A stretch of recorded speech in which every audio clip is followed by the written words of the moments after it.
Okay.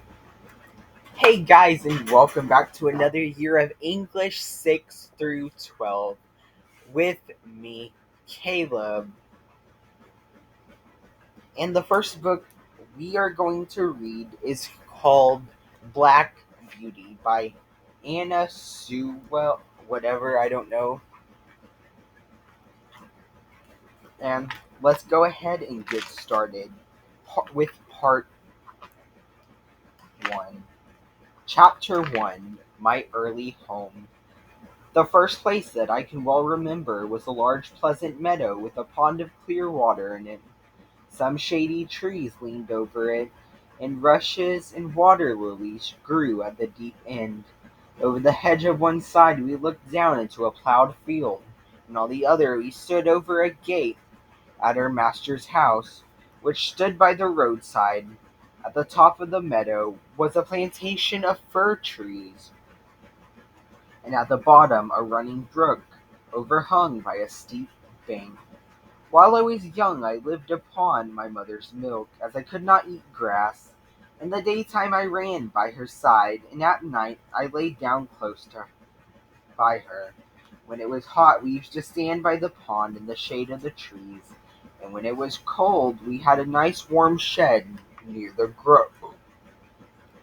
As soon as I was old enough to eat grass, my mother used to go out to work in the daytime and come back in the evening. There were 6 young colts in the meadow besides me. They were older than I was. Some were nearly as large as grown-up horses. I used to run with them and had great fun. We used to gallop all together round and round the field, as hard as we could go. Sometimes we had rather rough play, for they would frequently bite and kick as well as gallop. One day, when there had been a good deal of kicking, my mother whinnied to me to come to her, and then she said, "I wish you to pay attention to what I am going to say to you. The colts who live here are very good colts, but they are cart horse colts, and of course they have not learned manners. You have been well bred and well born. Your father has a great name in these parts, and your grandfather won the cup in two years of the Newmarket races. Your grandmother had the sweetest temper of any horse I had ever known, and I think you have never seen me kick or bite.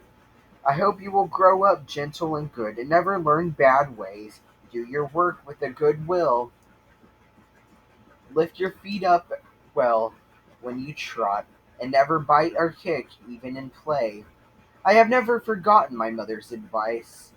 I knew she was a wise old horse, and her master thought a great deal of her. Her name was Duchess, but he often called her Het. Our master was a good, kind man. He gave us good food, good lodging, and kind words. He spoke as kindly to us as he did to his other children. We were all fond of him, and my mother loved him very much.